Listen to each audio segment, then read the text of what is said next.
Eeny, meeny, miny, mo. Catch a grasshopper. What are you doing playing games when toe. we need to make some decisions? I'm not playing games. I'm trying to make a decision. Roger, there are some better ways to make decisions. Hello, I'm Roger Firestien, and this is Suzanne Chamberlin, who thinks she has a better way. Well, Roger, believe it or not, we have a technique that even you might enjoy. Today we're going to talk about card sort. Oh, I'm good at cards. You want to see me shuffle a deck? Maybe later, but this technique uses index cards, or slips of paper rather than a deck of cards. Okay, but how do we know who wins? Well, we don't really. It's not a game. Rather, it's a technique for letting you select among your ideas or options. You mean when I generate lots of ideas, this is a way to choose among them? You're right. And not only does it let you choose among your ideas and options, but you can rank order them. Shall we try it? Well, before you interrupted me, I was trying to decide where we should go on vacation. Let's do that. Well, that sounds good, but first we have to generate some options. Well, I like the sun and the sand. Oh, but let's go skiing. I want some exercise. How about a cruise? Well, they say the food's good on a cruise. Let's make sure we capture these ideas. Maybe a little brainstorming. Do you remember the guidelines for diverging? Sure. Defer judgment. Strive for quantity. Seek wild options. Combine and build on other ideas. Here are some of my ideas to get us started. Lake Tahoe, Aspen, Breckenridge, Stowe, Killington. Bahamas, Mexico, Cape Canaveral, Key West, Hilton Head. Building, let's see, Alaska, Cuba, St. Martin, Acapulco, Panama. And there goes our 5-minute timer, and it looks like we've reached our quota of at least 55 ideas. So let's pick a dozen of our favorite ones, and then we'll use card sort to rank order the options. Let's use our dots to mark our favorites. You know, our hits. Here. Remember the convergent guidelines. Be deliberate, check your objectives, improve your ideas, be affirmative. Well, Roger, by marking our hits first, are we highlighting? Well, we're doing a bit of highlighting, but since we're looking for several options, we don't need to cluster the options or restate them. So at this point, in picking the hits, we're looking for ideas or options that are on target, relevant, clear, interesting, intriguing, workable, or right on the money. Consider the options that sparkle at you, feel right, solve the challenge, or go in the right direction. You may recognize these phrases as the guidelines that you use when choosing your hits. Roger, shall we let Jonathan choose as well? Well, okay, but he has to carry his own bags. Agreed. Now what do we do? Well, we move these selected options to this flip chart, and then we write them on the cards. Oh, I'll get the cards. Well, we can always use my marked deck. You're always trying to show off your card skills, but you know what? I think these index cards work better. Great. Okay. Now, write each option on a separate card, just one option to a card. Okay, well, that's done. Spread out the cards or pieces of paper so you can see all the options and count them to see how many options you have. So now I can put them in order knowing that I have a dozen options? Identify the one you like least and give it the lowest rating. The lowest rating equals the number of option cards you have. On that card with the least liked option, write the number and put the card aside.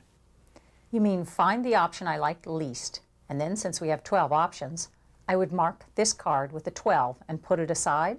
Right. Then look at your remaining cards and identify the option you like best. Write the number 1 on it and put this card off to the side. Why don't I just start with the option I like best? Often folks find it easier to decide their least favorite rather than their most favorite option. Then I just continue choosing my next favorite and my next favorite and my next favorite? No, not quite. Go back to your remaining options. Identify your least favorite option and mark it with the number equal to the total number of cards minus 1 and set it aside. Okay, so I identify the option I like least, mark it 11, and set it aside? Right again. Then go back to your remaining options, identify the option you like best, mark that number 2, and put it off to the side. Do I continue this process until I've numbered all the cards? Yes. Roger, why do I go back and forth choosing least and most favorite rather than just starting at one end or the other? Well, it's generally easier and quicker to rank one option at a time by just choosing the least or most favorite.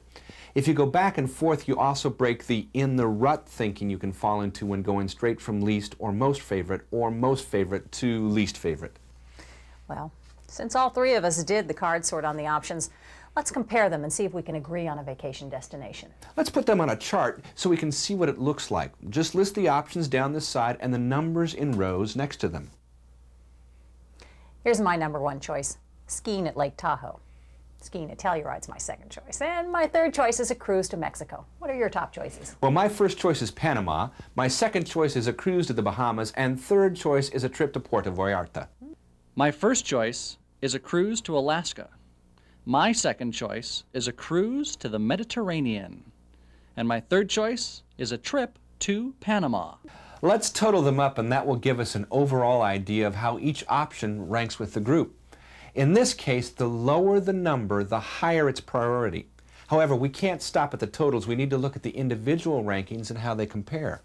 We can share what we like about our choices and see if there are any similarities and a way for us to reach agreement, perhaps by combining or refining our options. Well, looking at our options, the totals indicate that Panama and the Bahamas are both preferred. My skiing options don't seem very well liked. Well, I'm willing to work with the idea of a warm vacation, but can we do something? Can we combine it with something like snorkeling, scuba diving, hiking, bird watching, or touring? I like doing things, but I also want time to just hang out on the beach or in the park. I do like the sun. I like to see things, to visit places and explore, but I do like the sun as well. Sounds like we need to combine some activity. Probably some touring with some downtime and in a sunny climate. Yeah, maybe so. You know, here's another option that seems to combine both. The Venezuela Doral Plus Eco Tour Adventure. That would give us a few days of touring and a few days on the beach. Works for me. Ditto Venezuela. You know, the card sort seems like a good tool for group convergence because everyone gets to rank the options, and then by posting those choices you can see where the group members stand. If you total the numbers, you can get an idea of the whole group's priorities. Right, you can use the total to see where the group stands, but then you can move forward to look at individual rankings, discovering the differences. This becomes a good point then for discussing differences and working toward a group solution. And you could look for similarities by sharing what you like about an idea and your concerns, and then you can create an even better group solution by addressing and overcoming those group concerns.